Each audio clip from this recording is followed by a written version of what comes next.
Beyond and hello, everyone. My name is Jonathon Dornbush, and this is Podcast Beyond, episode 670 of IGN's weekly PlayStation show. I'm just going to run right through the mispronunciation of my own name because I have a lot of important stuff to get to. Chief among it all is, as I often do on the show, as you all well know, I like to bring a little bit of poetry to the world of PlayStation. And so I've written yet another poem. I have tried a bit more free verse this time. So please forgive me. I haven't written poetry since high school. But here we go. A poem by Jonathon Dornbush. What is that sound? And where does it come from? The fries? No. The burger? No. But from the bag it arises. Chimes at once new and familiar. The humdings and thrums of a new era. A whopper of an age we have yet to see. Rising, rising, rising, and it's gone. Why hath the king forsaken me? Who will show us the PS5 UI, if not he? Thank you, everyone. I'm joined this week, of course, by Lucy O'Brien. Oh my God, that took me right back to my first year of theater school. That was like that's what I like to bring. That was like me being sat in front of a stage with someone doing spoken word, and me like just having. There's no escape. You're just stuck. Yep. It was amazing. Incredible stuff. Happy to do it. We're also joined this week by Tom Marks. Thank you for joining us, Tom. I'm going to bring up an email a little later in the show, but I've gotten some inquiries about your middle name that I want to bring up as we go through the episode. They've just been piling up. Exactly. Yeah, it's been a while, so we've got to address it all. We're also joined this week by a very special guest, Mario Rivera from DualShockers. Thank you, Mario, for joining us this week. Thank you so much for having me. This is another dream come true. This week has been the week of dreams. I cannot be that excited. Of course, for those who are watching, the week this goes live, you're on Kind of Funny earlier this week as well. But for those who may not know you, do you want to give just a little bit of background on your PlayStation knowledge, history, your work in the games industry, just for people who may just be meeting you for the first time? Yeah, I mean, I go back as far as the PlayStation 1, being not the kid holding the controller, having my uncle play it because I was too frightened to play Resident Evil 2. When that first liquor sequence happens, terrified me. I could have swore I was the one that termed the coin liquor, but apparently that's something that's just been all around forever. Of course, then leading into PS2 for the Grand Theft Auto era. However, for some reason, I had one of those busted PS2s. Don't know what happened. Bad luck in my end. Took a dip on the PS3 era only because I was a little incensed about the PS2. But then I actually came back, and a friend of mine actually gave me their PS3, a brand new one, actually, of the Last of Us edition. And of course, I fell in love all over again, full bore on the PS4. Super excited for the PS5. I'm Mario Rivera. I work at DualShockers as their video managing editor on their YouTube channel, youtube.com/DualShockers, where we do reviews, we do editing in terms of editorials, very agenda specific stuff that you also as well can enjoy from some kids in all over Chicago and New York. Like, we're all over the place. We have people in Australia and London, so it's pretty awesome. That's how you describe it. You all do awesome work, and I'm very glad to have you on the show this week. So thank you for joining us. Yeah, thank you so much. Of course. I do want to briefly, before we get into, because there is quite a lot of PlayStation discussion to be had, especially Thank because God. As Sony likes to, they announced everything after we recorded last week. I do want to address just briefly last week's episode for those who maybe don't follow me on Twitter or don't frequent the comments of our show. We had an awesome episode last week. Lucy was on it, as well as Janet from our staff, and we had a guest, Zombie Kills, who was awesome, and we were super happy to have her, and we hope to have her back again. Open invitation to her to come back whenever she would like to. Unfortunately, there were some just pretty unacceptable comments when it comes to, especially on the YouTube side of things. And I just want to make it very clear for everyone who's listening and watching. This is, of course, first and foremost, a PlayStation show, but we are going to talk about the gaming industry and the industry at large and the people at large around it and all of the aspects of life that affect people and gaming and the intersection of that, because it isn't such a simple thing as just the games we play, really. And so I just want to make it clear for anyone. Sorry, my dog is trying to escape my grasp. I do just want to make it clear for anyone who is watching, like, we are a place that I want Beyond to be a safe, welcoming place to people of any background. And there is no place whatsoever for racism, bigotry, hate speech of any kind within our community. And if we see that, it's gone. We're getting rid of that. We won't allow for it. So don't think that that is okay to bring into the conversation. There are valid ways to address criticism of the discussions we have, these off-the-cuff hour-long discussions that we have each week. There are valid ways to criticize, points or to have the conversation keep going. We do want to have the show be a conversation, but anything that is in any way bigoted has no place here, and we will not have it as part of Beyond, and I won't have it. It's not what I want Beyond to represent or stand for in any way, and I know that means we're going to have to do a lot of work to make that happen, but I just want that to be very clear to everyone listening and watching that is what the show should be, and I'm going to do everything I can to make sure that happens. But we want this place to be safe, welcome, opening. There's a lot to celebrate in the world of PlayStation. There's a lot to talk about and criticize, and we can all do that in a relatively safe and respectable way. So I just wanted to make sure we mention that before moving on, because we've got a lot to talk about, not just this show and in the weeks to come. But thank you all for understanding that. And as we go in the future weeks, I hope you all can abide by those rules, because we want this place to be great for everyone involved in the Beyond PlayStation community. Anyway. And Dorno, just quickly, absolutely well said. And on top of that, it was your recent Beyond anniversary. Yes. How long have you been hosting the show? 2 years, October 2018, I guess it was, when I took over hosting. Well, massive congratulations. We love you so much, and we are so stoked you are helming this ship. Like, thank you so much. Just exactly what you said just then is just, that's why you're the boss guy, and we love it. I should get boss guy on my business card. It's a good term. You should. But no. Thank you, Lucy. I appreciate it. And it's sort of funny that original episode, when I started hosting, it was myself, Max, and Brian. Of course, they could not be here to celebrate the second anniversary. They're both extremely busy and dealing with Wi-Fi outages. So, life comes at us quick, but we'll be able to handle it and have them back on the show soon. But of course, without further ado, ton of PlayStation news to talk about. Of course, I have to question, and I want to throw this out to all of you.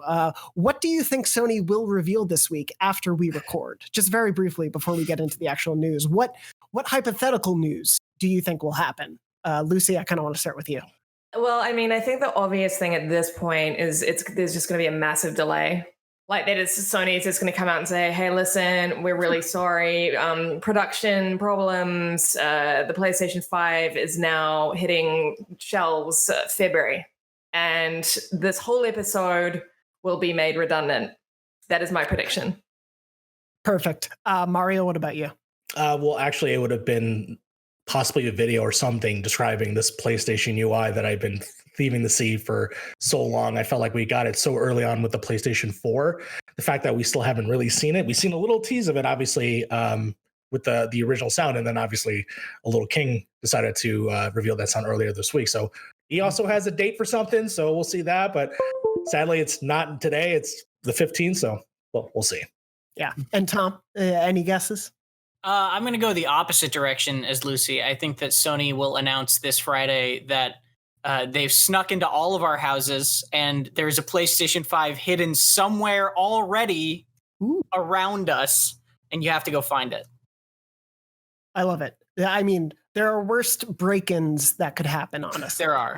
If Santa Claus gets away with it, then why not Sony? Yeah, why not Jim Ryan just walking into your home? Here's a PlayStation 5, but also here's an hour of market speak before he hands it to you. He's got to play the CEO role. Otherwise, what is he doing? But no, of course, there is a lot to talk about. And the first thing I did want to address was sort of one of the bigger announcements that came last week, because, we've talked about it a lot on the show. I think even on last week's show, we were talking about, will we be able to transfer PS4 saves to the PS5? What's going on with all of this? How is that all going to work? Why won't Sony tell us? And then they told us. So we got a big PlayStation blog post sort of breaking down how PS4 games are going to transfer to your PS5. The long and short of it, if you haven't seen this already, I don't want to spend too long on the details because it's been out for a while, but essentially your PS4 games will transfer over to your PS5. Your PS4 games library should come with you. They said even it's something you should see when you just start up the PS5 and go to the games hub, which we'll get to in a second. They listed the games that won't be backward compatible, and it is a very small list of, I want to say about like 10 or so games. And I think, frankly, we're not missing any of the heavy hitters of the generation. so we're probably pretty safe there. I think it's like if you know, we say like God of War is like AAA, I would call this list sort of like double X, you know, like very, Really? very low down on the tier. I will say I'm a little bummed Hitman Go isn't carrying over, if only because the Go series is really underrated. But that aside, I think for the most part, the PlayStation classics you remember from the PS4 generation or games you were hoping to jump into on the PS5 will probably be there. In addition to that, they also did detail lightly something we've heard about before, but essentially boost mode is going to be something some PlayStation 4 games will be able to take advantage of on the PS5. It's going to be games will be able to run at higher frame rates or higher resolution when they sort of had similar options when it came to the PS4 Pro, because that, of course, had a lot of games where you could choose sort of like resolution or performance modes and things like that. It seems like Boost will sort of unlock the caps those modes would put on your game. We don't really know what that list of Boost mode games is, unfortunately. We've seen a couple devs mention it, like Sucker Punch confirmed Ghost of Tsushima will be available in boost mode and sort of take advantage of that to be 60 FPS on PS5, which is awesome. But this feels like something that we're going to have to kind of see or test ourselves on a case-by-case basis. And so I sort of wanted to start the conversation with, how did all of this news strike you in terms of, for me, it felt like, thank God we're getting answers. Like, we're so close. I'm glad we're getting answers. It still feels like there's a couple asterisks or caveats to this information, though. And Mario, I kind of wanted to start with you. I mean, yeah, the fact that I'm going to be able to carry over my Avenger save from my PS4 to my eventual PS5, because I was kind of scared from that. I was in the assumption that save actually is on your console. It's not in a cloud server, sort of like if you play Destiny, if you played anything like that, it's actually on your console. And that scared me. Someone is really enjoying that game and that game's life when it progresses even to make it better. So for it to be available, probably going to be on my PS5, that's great. Now, I'm not too clear on how it'll expand if there's a PS5 upgrade of the game. I think there's something about that. I'm not sure, but I hope for that. Otherwise, I'll just still play a PS4. I don't care. As long as I'm playing on the console, that has my thing, you know? On top of that, the boost mode, though, of course, I've heard a lot of people excited for Bloodborne being 60 frames per second. So good for them. For the people that are insane, enjoy that game. Yeah, Bloodborne's the one big question, of course. It's the one big one where it never got a PS4 Pro patch. Obviously, there's a lot of love for that game on this show. Yeah. And hopefully it can take advantage of the boost mode, because otherwise they probably will get a lot of money out of at least this show in particular if they release PS5 remaster. Tom, I wanted to ask you sort of about the transitional thing, because obviously, as someone who I think obviously you have a knowledge of PlayStation and everything, but you obviously play a lot on PC. You dabble in all platforms. Like you're no stranger to all of that stuff. And is there anything about the PS4 to PS5 approach that like worries you, or that you're particularly pleased about, like from all this info that we got? Frankly, I think you kind of touched on it already, but like, I'm just glad that they said all this and didn't say all this spread out across, a presentation and a post and a developer revealing part of it. Like, I'm glad that they basically seemingly, and whether they did or not, we don't know, but like seemingly heard people's criticism and went, you know what, these are a bunch of questions out there. Let's just answer them. And then they put them out. Like, to me, like you said, we're going to have to figure out the fine print of like, well, what games are boosted? How much are they boosted? Which saves do this and that? Like all that fine print, I'm sort of fine with figuring out on a case-by-case basis, because we have sort of the baseline now, where we have the ability to say, okay, this is kind of what we can expect. Now we just sort of have to see what does and doesn't sort of improve by that. I don't think it's super surprising that like all these games are like potentially going to have boosts to varying degrees, especially because a lot of these games I think are already thinking about that, both with, either they already had to think about that with PC game settings of like RTX cards making them think about that, and then or they had to think about that with the Series X, Series S anyway. So it's cool to hear that some of these things are just going to sort of get a little upgrade. And even if it is just, it runs at 60 instead of 30 now, that difference should not be underestimated for a lot of people. Like that will really, especially in a game like Bloodborne or an action game that requires sort of like that quick timing, that frame difference really, really does make a difference. And so it's exciting. It's encouraging. This is the first time in a while that I've seen them talk about stuff when I've just been like, cool, like this is all just like, I'm just happy about most of this. Yeah, all in all, it feels like a lot of stuff that will mean good things for the future. And for people who are investing in the PS5 at launch, like, hey, like your PS4 library, and you don't have to suddenly abandon it or keep both by your TV, especially because the PS5 is going to be a lot to try to figure out where to put it. So, well, and it's well-timed kind of good news after the Spider-Man remaster news that like save files wouldn't transfer over, and sort of like the easy, quick thing to do in that scenario was like go into doomsday mode of like, wait, our saves aren't transferring over, and like that's what I sort of felt, and like it sounds like this is going to be more of like it was that was a case because of the remaster, and it isn't like indicative of everything, right? So this was a really good way to sort of encourage people and calm down some of the like the worrying that you do getting into your own head when you don't actually know all the info. Totally, because that was one of those things. No, yeah. I mean, it's easy to when, we're only getting the news about the remaster and not really anyone else being able to say anything. And, excuse me, Insomniac can't speak for all of Sony at that point, so they have to wait for the official messaging, can only say so much. So it's nice that they were able to quickly quell all of that sort of like worry. Lucy, in the last couple of weeks, we've talked about, like the questions that we've had, but nothing's really going to be a deal breaker, whether we learn it or not. Like, it's going to be hard for them to make me think, oh, I may cancel my pre-order at this point. Like we're pretty much settled on getting a PS5. Are you planning to pretty much just like play a lot of stuff from the PS4? Like, do you have a bit of a backlog you think you're going to be going to, or are you kind of just looking ahead at like, I'm just going to jump into the PS5 games and focus on that? Like, where do you stand? Well, I was just saying before we started recording, I just got a new TV. I just upgraded to the latest LG OLED, the CX model. And it is, I've gone from Max's like gorgeous, generous like offer that, I'm not slamming his TV. It was a 2011 model, it was like very, very, very, very old. And it was starting to get to the point where like games were, that was sort of borderline unplayable. Like I tried to play Ghost of Tsushima on that thing, and it was just like, this is an insult to every single person who made this game. This is not how it's meant to be played. It's like watching, a freaking Christopher Nolan movie on an airplane screen, right? So I just upgraded, and yeah, I will be wanting to play around with my old library. I mean, of course, we've got a month until the PS5 comes out, but I'm still going to want to be like playing around with the back catalog and pushing the TV to its limits, pushing the PS5 boost mode to its limits, whatever that looks like. I still think, there are some questions unanswered about backwards compatibility in terms of like, they were quite explicit. Sony was quite explicit that like not all games are going to, run better. Some games are going to have like some older games may have weird quirks because of the hardware and the software might be very old.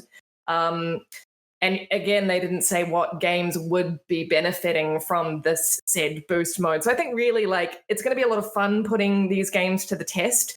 And because, the launch lineup is awesome, I'll be playing Miles Morales and Demon's Souls Day One, but there are still a lot of other games that I'm going to want to play around with. So I will definitely be going back into the PS4 catalog and seeing how far I can push it.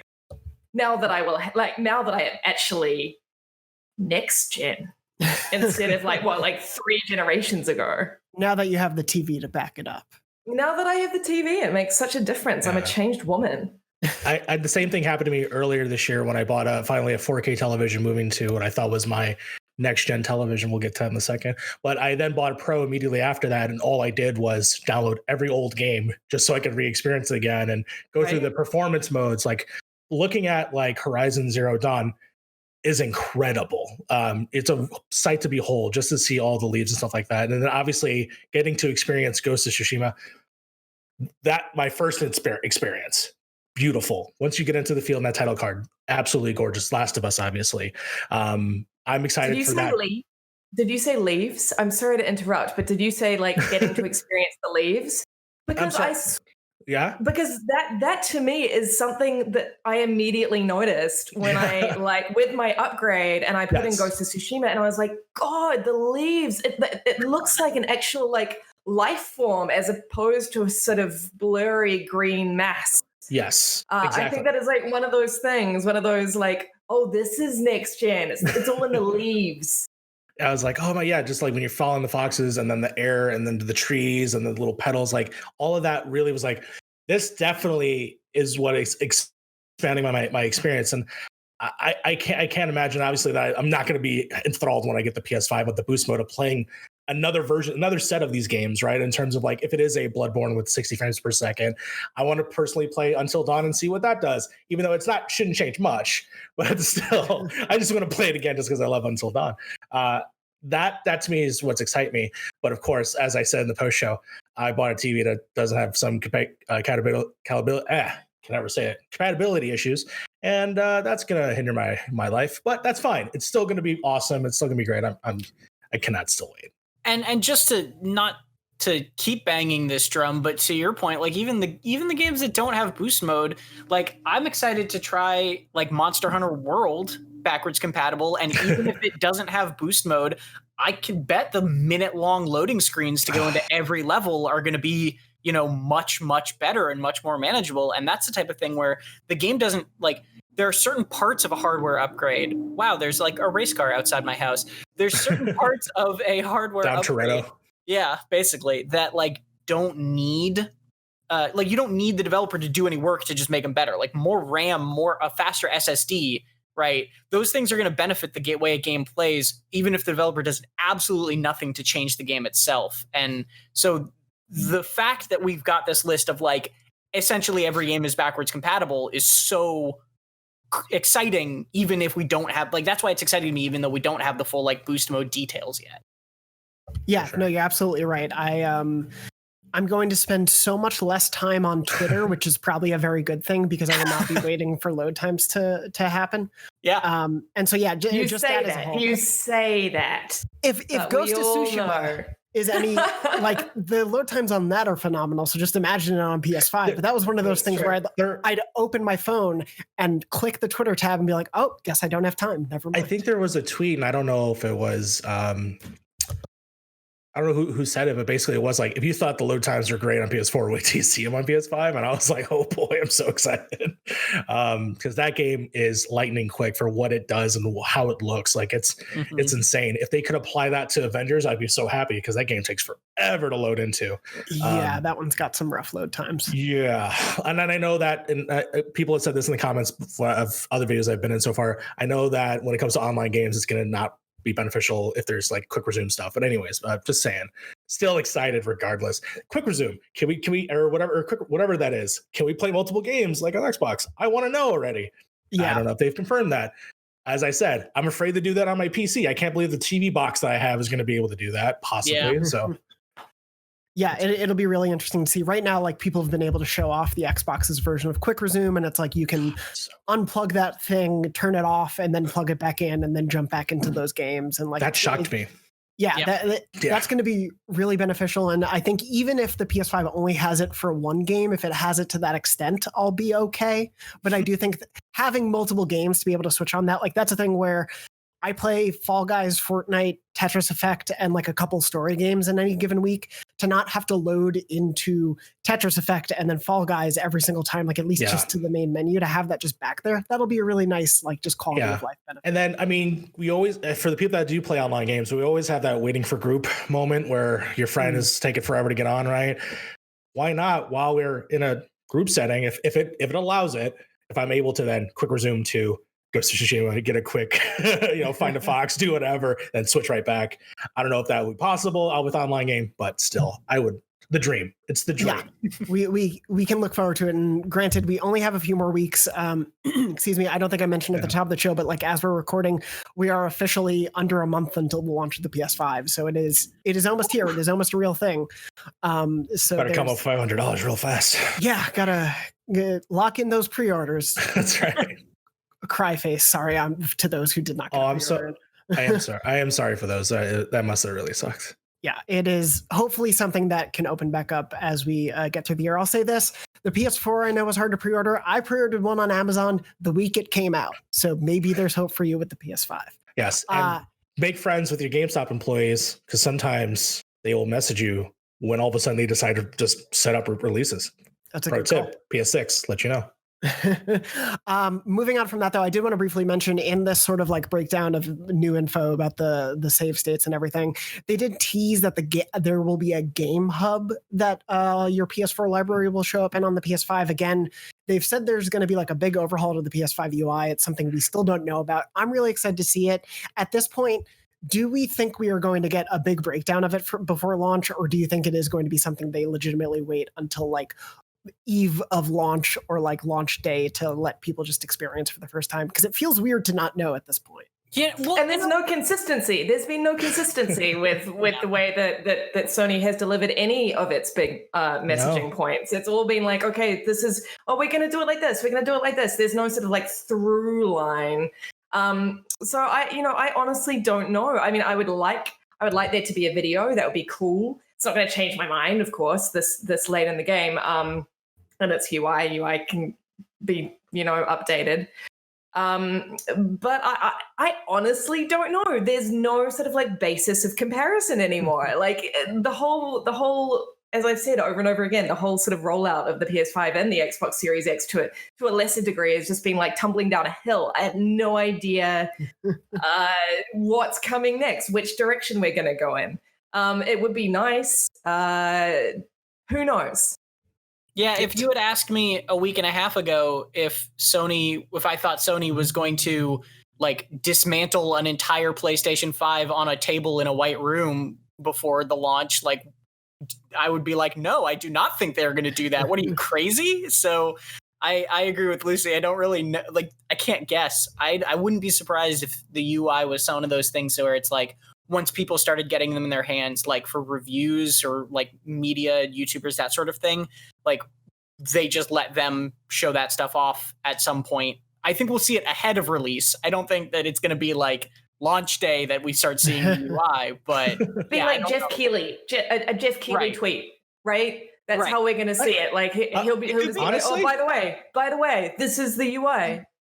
Honestly, we might in a couple of days have a guy who wears a cape might reveal the UI. Who knows? Right. We don't know. Yeah.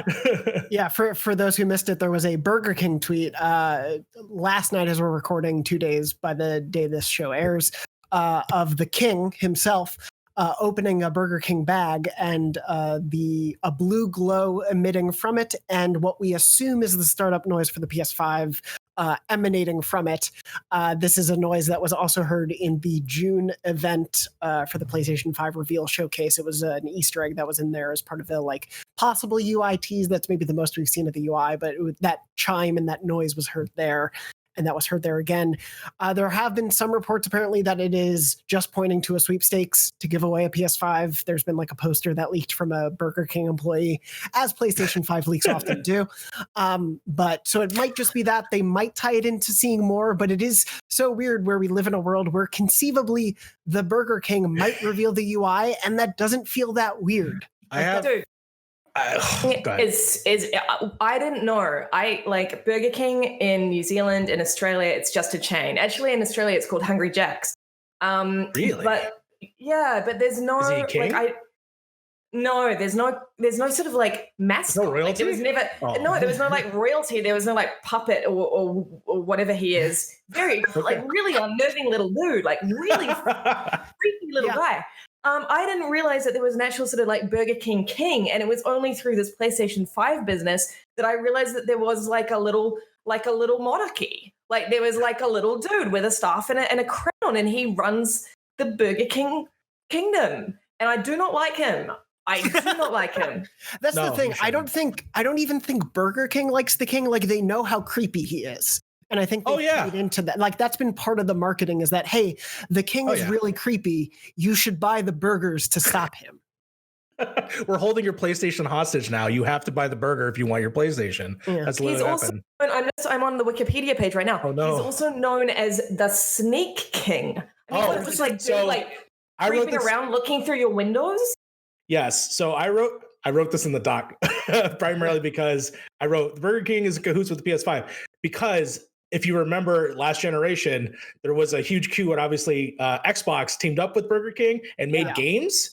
They made a game called The Sneak King. They made obviously the Racer and the Milton. I just thought that this was the biggest team switch since Call of Duty exclusivity because they basically took them over. But yeah, absolutely. One last thing I did.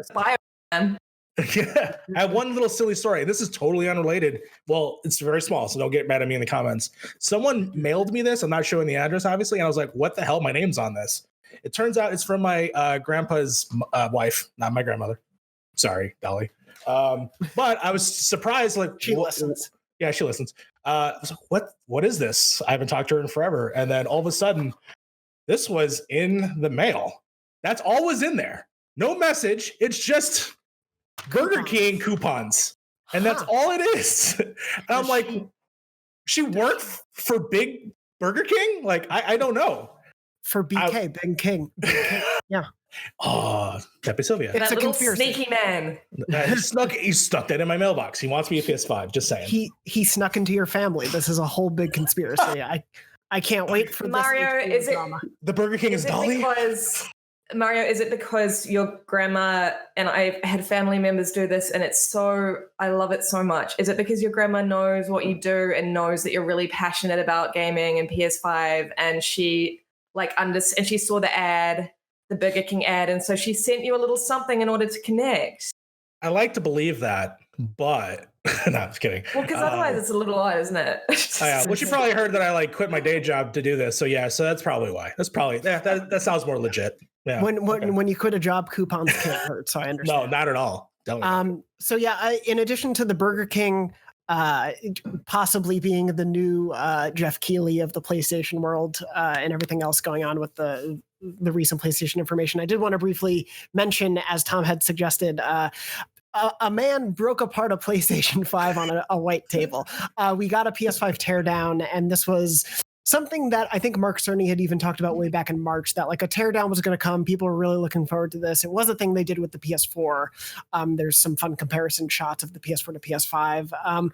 I did want to sort of ask the room in general, and Mario, I can start with you. Did the teardown, I guess, tell you anything surprising about the PS5 or really unexpected about the PS5 and its design? I think for me, at least, the biggest takeaway is that oh my God, Sony is so sick of people calling the PS4 a jet engine that this thing is built to never be called a jet engine, even though it's the size of one. No, for sure. I am a big fan of the big fan that they ripped out of that thing. That thing is massive. As someone who has a PC, the fans are kind of small because I like it cool because it's awesome, cool. But the fact that that thing needs something to cool that jet engine, I'm happy that this hopefully will be the quietest PS4 I've ever had. I'll say the PS Pro that I have, pretty decent. I don't hear it, but then again, it's right under the television. The TV's blasting, so even so, still, the quieter the better. I don't need to hear that. I need to be focusing on the 3D audio that's going to be pounding in my ears on the headphones. But ultimately, yeah, I mean, it's cool that we were able to see all the actual intricate parts, and for them to do that, I actually find that kind of interesting. The thing that I think that made me less scared, and I've been scared of it even this generation, is about expandable storage. The fact that it looked easy this time around, I was totally terrified of all it is you pull the thing and you unscrew stuff. From what I saw, it looked like you can unscrew things. I didn't even think, I think that the memory built in and then that's expandable, or is that's where it is, and you take it out and you put a new one in? The SSD, the built-in SSD drive with the space is built in, it's I think perfect. Soldered onto it, and then I think you add more in. That is what I'm saying. That to me is that made me so happy, and then the fact that it is one of those flat sticks, I'm just memory card that in there and I'm done. So yeah.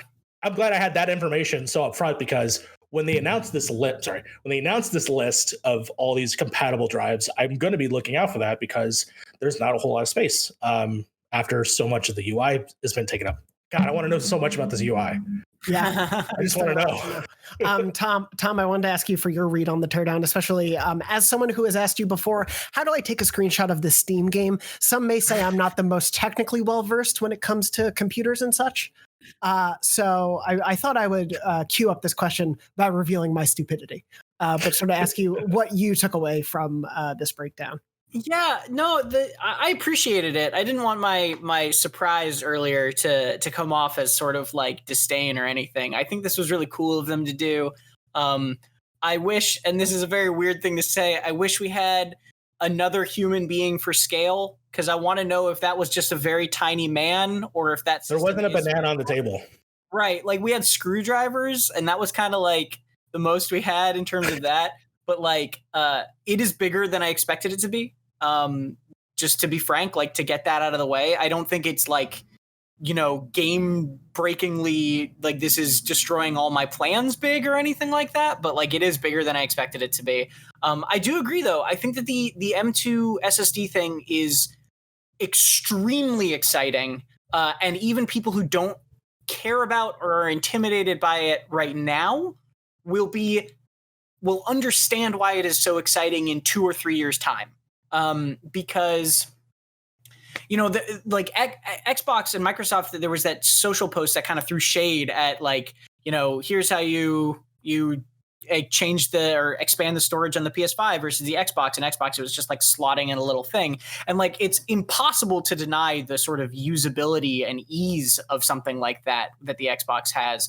But the fact that you'll be able to just buy any M2 SSD off the shelf and just like with really simple, basically plug in a couple things, screw in a couple things, put it in, is going to ultimately be incredibly useful, because it means that Sony doesn't set the price of expandable storage, and it means that you can shop around. So if you want to find one that is like, as SSD prices just traditionally, go down and down and down over time, these technologies get easier and easier to make. It just, that's what happens, is memory price goes down over time. So whereas Microsoft is going to be able to control the price at all times of their expandable storage, and you have to go through them to do that.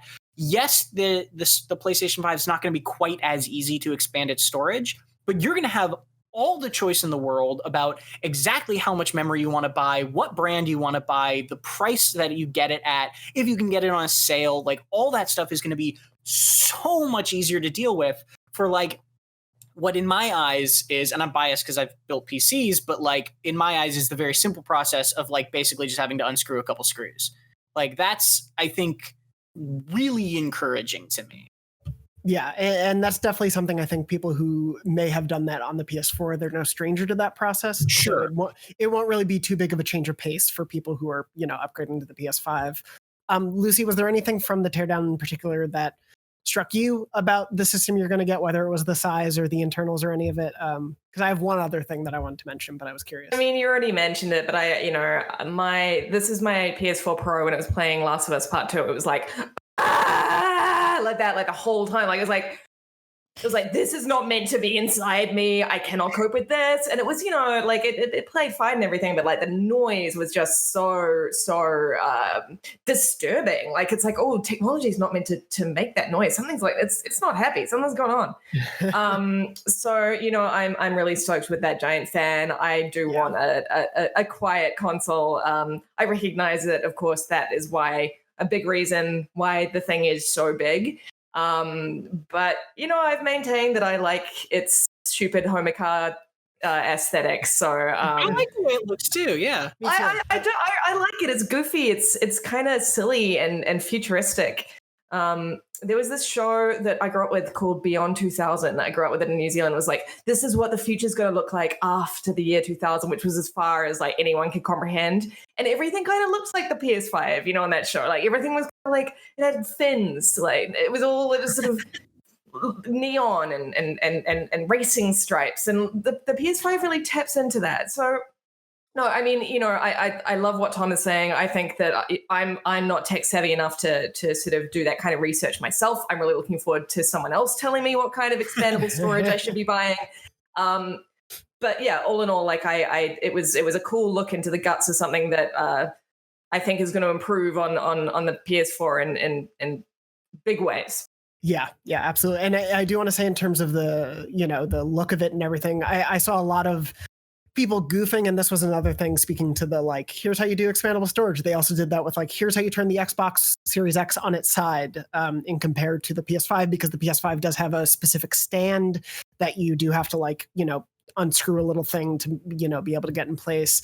I will say I think the Series X looks kind of terrible on its side. I get the look of it. When it stands normally, I think it looks like solid, and like the green on top I think looks good. I think it just looks like a weird log when it's on its side, like a big power brick. Fell over. It's the power brick from like the 360 era, right? Exactly. Like I love it looking like the 2001 monolith. That's awesome. But it looks like a power brick once you just knocked it over. Had one too many. The power brick is the thing I hid from my TV. Exactly. But the thing with the PS5, I will say, like, I forget who tweeted this, but the really good point of like, it's not like we're going to be switching the stand on the PS5 every other day to be like, this is not going to be some crazy complicated process we go through all the time. You're going to decide what it looks like in your house. If you move, you might change it. Otherwise, it's fine. I really liked the ingenuity that they're putting the stand as a like thing that you just get with the system, because often you have to buy those things separately. So I'm glad it's being included, but also too that they designed it with like, here's the little slot that the screw goes in and it clicks into place and like gets held there. And it's like just a nice little bit of design that they thought through of like, here's a problem that arises because of the way we designed it. How do we solve it? And they made it, I think, pretty user friendly.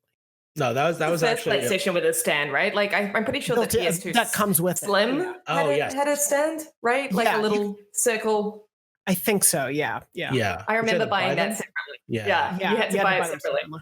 Yeah. No, for sure. I'm actually happy of the way that thing designed. I just hope they put that ingenuity in the battery life of the PS5 controller. So me too. That's what I'm saying. But also speaking to your thing, Lucy, about it looking like what people thought the year 2000 would look like, it glows in random places. The DualShock can like light up differently depending on what you're playing. I do really love that the system is essentially like what we all thought the future should look like, and they're like, yeah, we're just going to make it happen and see how it goes. I'm down. Xenon 21st century console, I'm into it. I'll take that if there's a Xenon skin for those fins. And I will say the fins that they come off so easily, the like sides of the console, I think means we're going to get a lot of like custom art that people are going to do for the system that could be really cool. And my god, like there's going to be a whole marketplace probably of artists who will like custom design your size of your PS5. There is going to be like some hideous stuff. Oh yeah. Why gotta go there? Why can't you be optimistic? The soap drink version is going to look so great, and the Mountain Dew versions. Oh yeah. The Burger King version. The Burger King is going to be the coolest one. Exactly.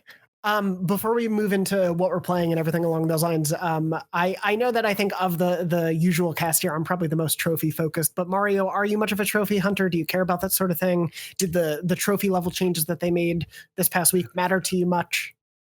In terms of making my trophies look way more impressive, yes. The fact that I was like stuck at like 13 for like so long to all of a sudden be at like 2 something, I'm happy about that. I was a trophy hunter very early on, especially playing the Vita and when I started getting the PS3. But ultimately, I haven't been there. I feel privileged to finish a game with the way that we have services like Game Passes and other games, obviously, and then some other things. But just to have the privilege to finish a game, I think is where I'm at. But yes, the fact that people are excited, like your GMs, about his number being big, absolutely, that's so cool. So. Yeah, it's a nice change for us who felt like our number was just not quite impressive enough. Yeah. And why can I not pass 13 for so long? I got so many. It's so ridiculous.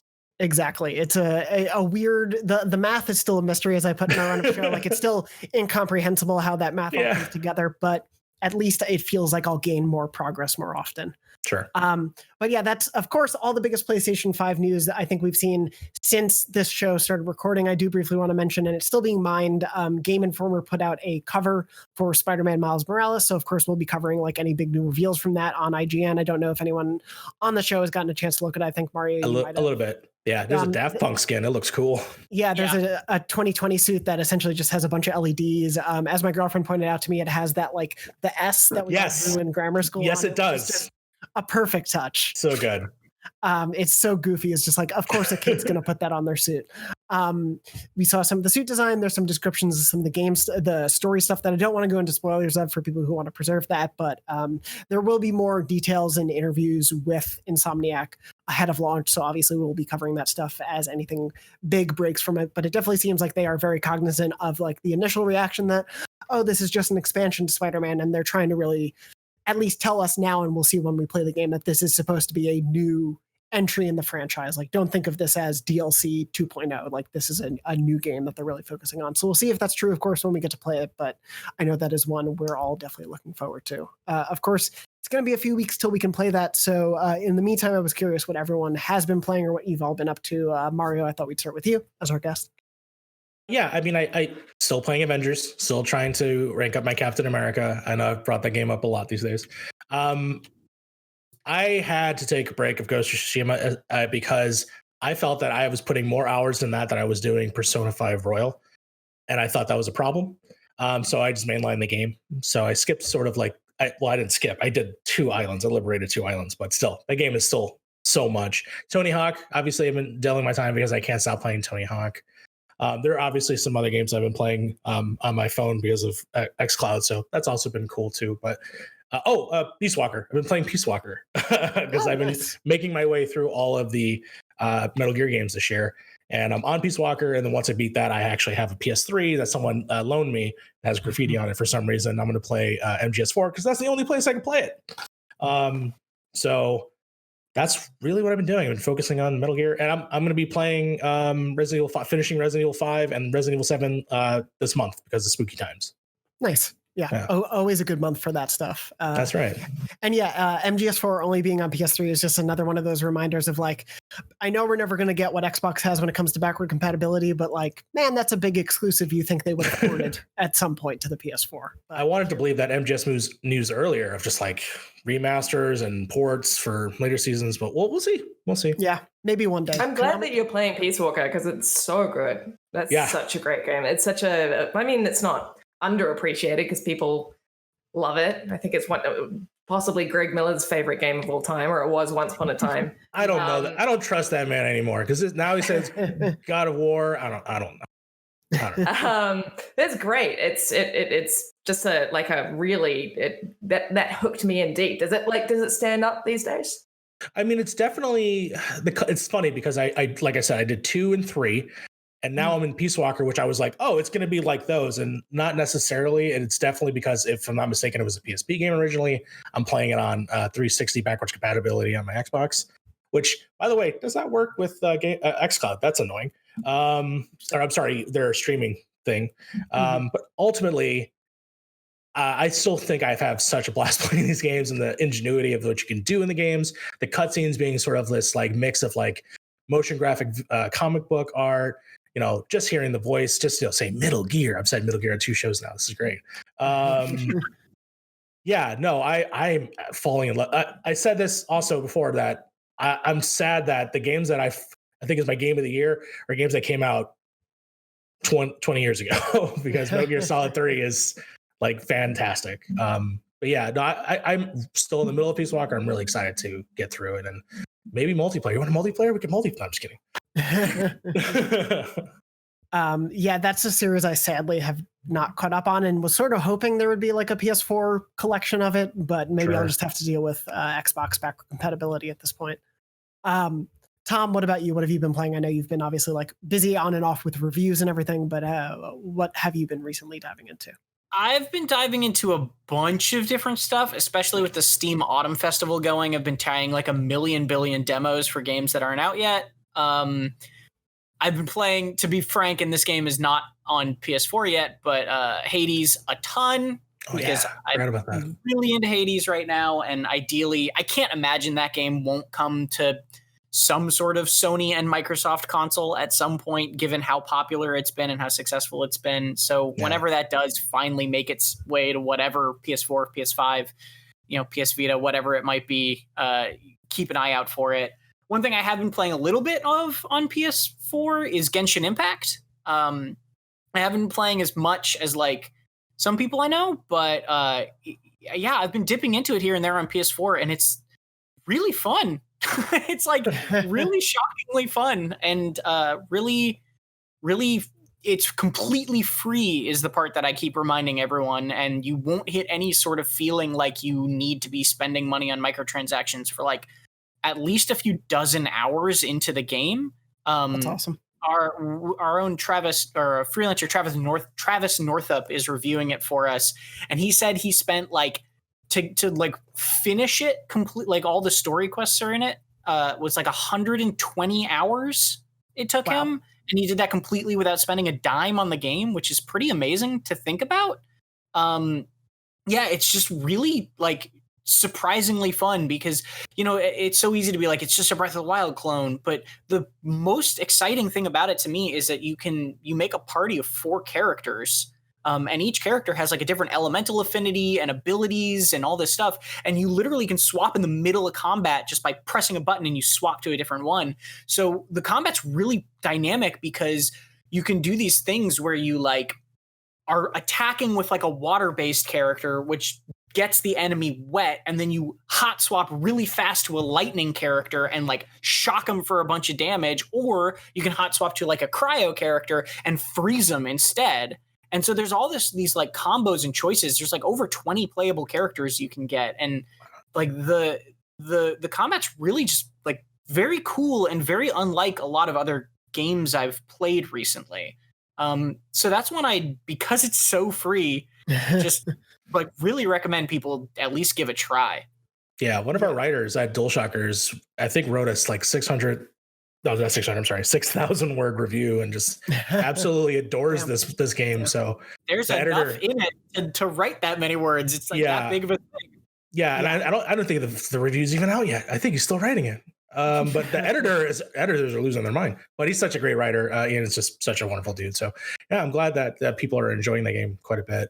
I remember when I had to put footage up for the beta, and I was like, I have no idea what this is. I'm just gonna try my best to write the tags. But it was a game that I think when it was pretty long in the development cycle, most people are just like, oh, it's a Breath of the Wild clone because of the look and everything. But it's definitely, I think, post-launch, once people have been able to dive into it, especially because it's free, I think we've moved past that sort of like, oh, it's just a clone thing. And like, no, there's a lot here that's unique, and it doesn't feel invasive with the microtransactions, which is always a good thing.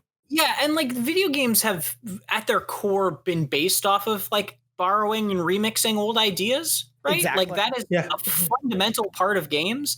And so like, I think there is a world where you can say both things about Genshin Impact. You can be like, yes, it 100% ripped Breath of the Wild stamina-based climb anything. You have a glider sort of structure. It 100% took that from Breath of the Wild. But that does not invalidate the new things and the interesting things that it also brings to that formula and that base. Totally.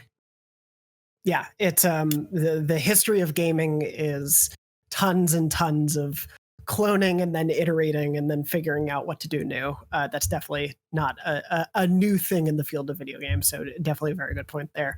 Lucy, I know you were saying, you know, with your new TV, you've been dipping into a lot of things. Anything in particular that you've been playing recently that, you know, stood out to you, whether it's an old game or something new?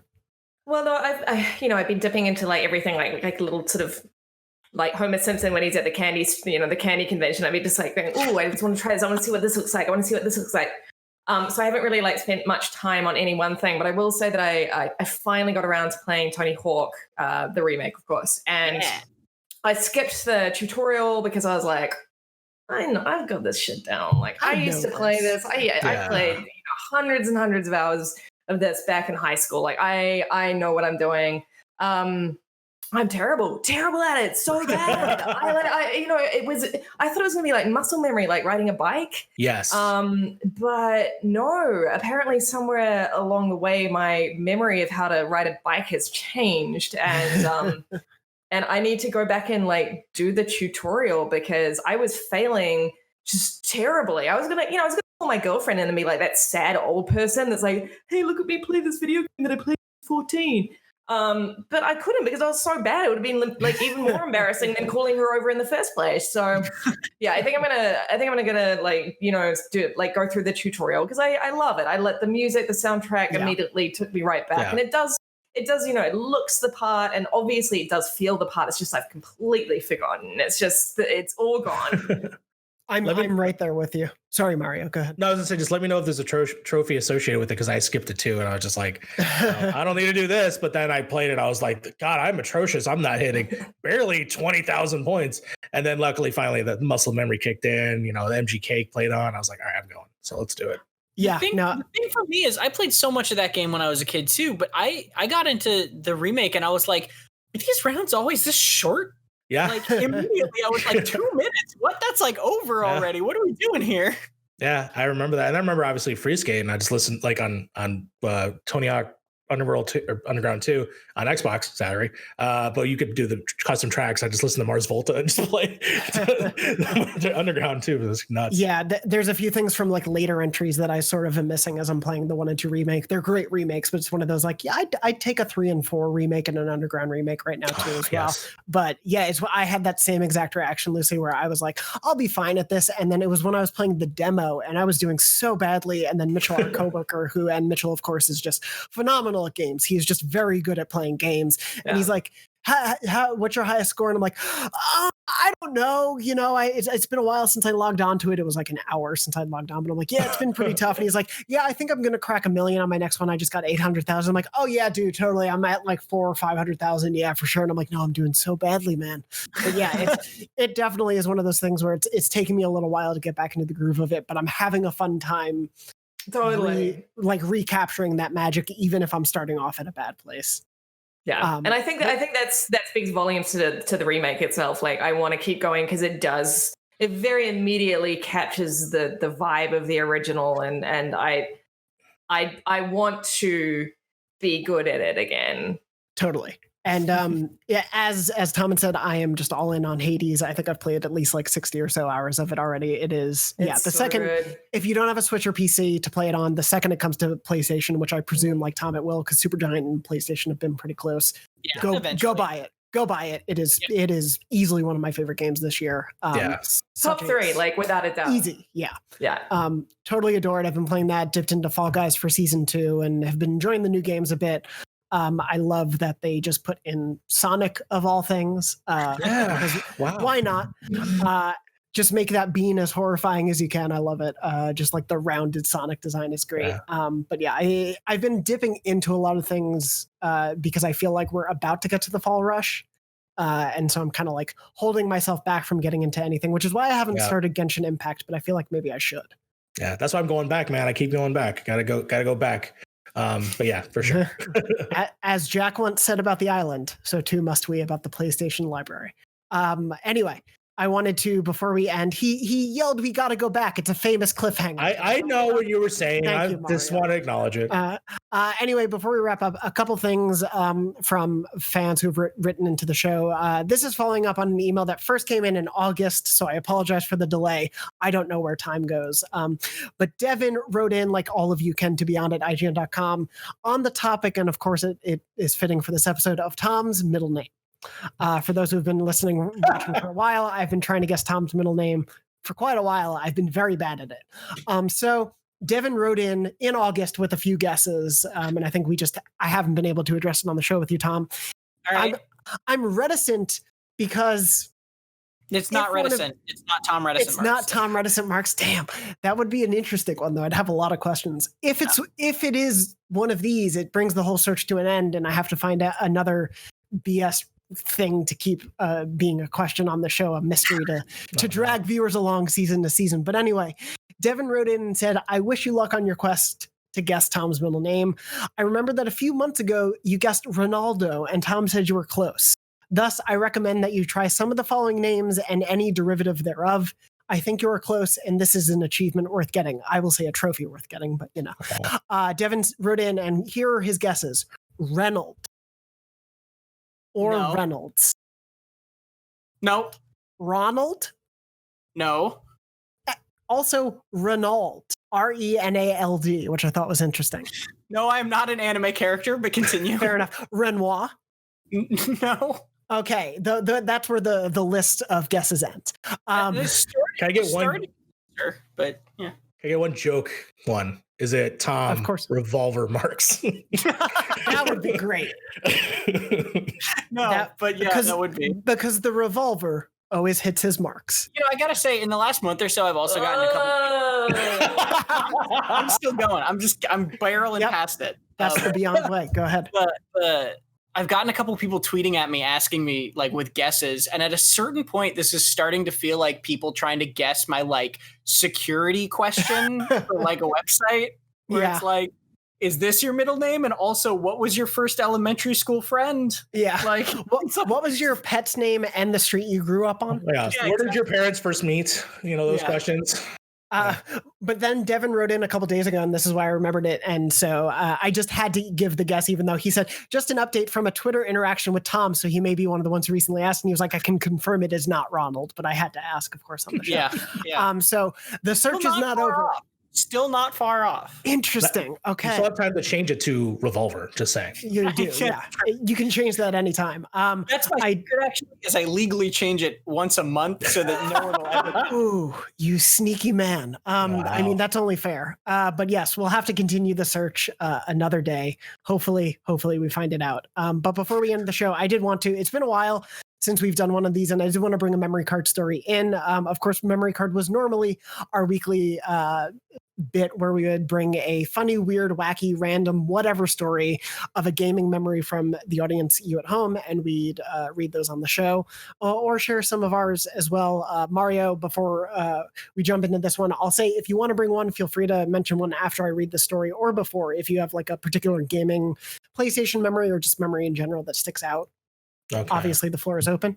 But I do have one, and I did get permission from this person before reading it because it is a bit emotional and a bit serious. And so just a quick warning for anyone who may be worried, this story does have to deal with death. So it is a bit serious. But Adrian wrote in a couple weeks ago and said, hey, I thought you might like this memory card, both the game it's related to, but also it's a bit of an emotional one. At the time of this writing, my father has passed away today, as Adrian wrote in. It's very difficult to deal with death of those around you. This isn't the first in my family that I've experienced loss with, but I have found a better way to deal with loss differently thanks to one game in particular, and that was Ghost of Tsushima.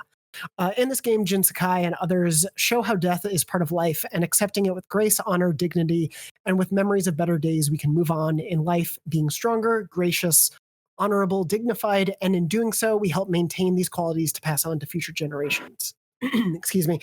Death is as important as life. It's what defines us, and as life moves forward, you're left with only memories, but we choose to hold on to the very brief moments in life that are sad and only focus on that, but we do so as an insult to those who are lost. We must remember life and not just their death, and of course remember those amazing memories. And so this game brought such deep thoughts for Adrian, especially experiencing this grief and this loss. And I just wanted to, of course, convey our thoughts are with you and your family, Adrian, as someone who lost both of their parents when they were younger.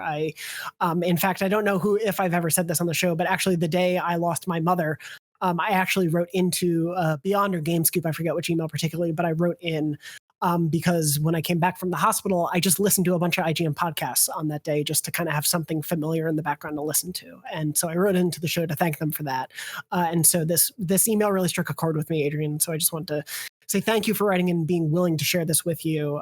We, are thinking of your family. We're thinking of you and keeping you in our thoughts, and we're so sorry for your loss. But I wanted to share this, and Adrian was okay with sharing this because I do think it's important to know that for any of you out there who want to share a memory card, like no matter the level to which you want to share it, if it's anonymous, if it's not, if you want to share something funny, something sad, whatever you want to share, and if you feel willing to do so, we're happy to bring that to life in the world through the show. It means a lot to me that we're able to do that for some of you out there. So thank you to Adrian. Thank you to everyone who's been sharing. If you want to share a memory card story, you can write into beyond@ign.com. Please write memory card in the subject line. It always helps me to sift through my emails, especially this time of year. A lot is happening, so it always helps keep track of those, but we're happy to read them. We've had everything from, experiencing loss to someone finding a way to sell a lot of copies of an old PlayStation 1 game back to a KB Toys, I believe. We've had a lot of weird, funny stories as well. So whatever the tenor of the story you want to tell is, please feel free to share it with us and we'll read them on the show. Mario, obviously a bit of a jump, whether you have something happy or sad or want to share or not at all, you're welcome to. But I actually have something similar to that, but I'm going to go a different direction because I want that to be theirs. But in terms of, I guess I'll go silly. So obviously I've been talking about how much I've been playing Metal Gear. Now I'm finally going to be playing Metal Gear Solid 4. The biggest joke is I used to work at GameStop. That's actually how I kind of got my start in really focusing on video games for the last several years. Got to E3, got to meet Lucy. It was wonderful. The story obviously is my friend was a huge Metal Gear fan. Loves Metal Gear. His name's Frank Villagomez. He'll probably love the shout out. And the biggest prank that I pulled was at the time, Metal Gear Solid 4 was like 40 cents at GameStop. I bought 15 copies of Metal Gear Solid 4 and I left it in places that he was not expecting. I left it at his home. I left it in his mailbox. I left it all over his place of work, where she worked right next to me at Verizon, where I ended up for the last several years.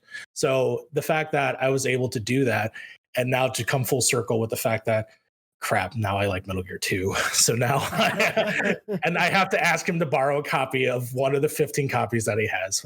He says he has only 2 left. I don't believe him. So coasters. I love that. Yeah. It reminds me of that guy who gradually replaced his parents' entire DVD collection with copies of Adam Sandler's Click. Oh yeah. Oh, that's amazing. A perfect internet story. One of my favorites. Awesome.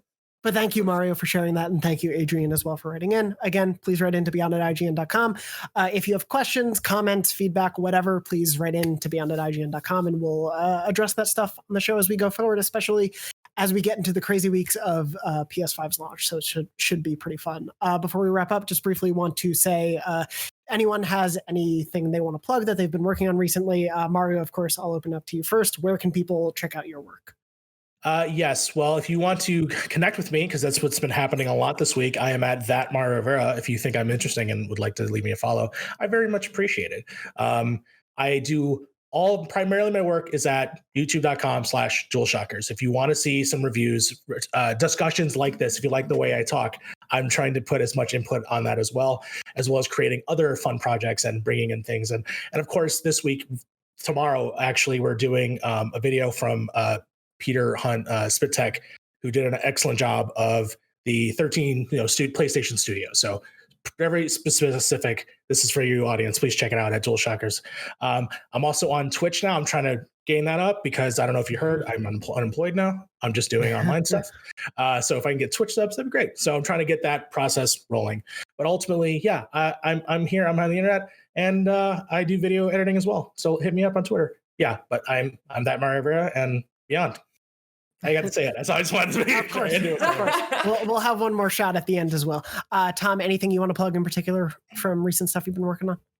Not at the moment. I reviewed Star Wars Squadrons last, which has PSVR support, and if you like PSVR, I would definitely check out that review because it's made a much better game in VR. So, and I played the entire thing with a flight stick and throttle that works on PlayStation 4. So for that game. So yeah, if you're curious about that sort of experience, go check out my review of Star Wars Squadrons. Otherwise, I'm at Tom R. Marks on Twitter. And of course, you can ask Tom for both opinions on flight sticks and what his middle name is. And Lucy, anything else from the feature side of the world that you want to promote? Anything you've been working on? I mean, God, everything. If you're enjoying our feature content on IGN, we've got a whole lot more coming up. We're covering, obviously, the next-gen launch in various very exciting capacities. We have our best of coming up, which is insane because we're in October now.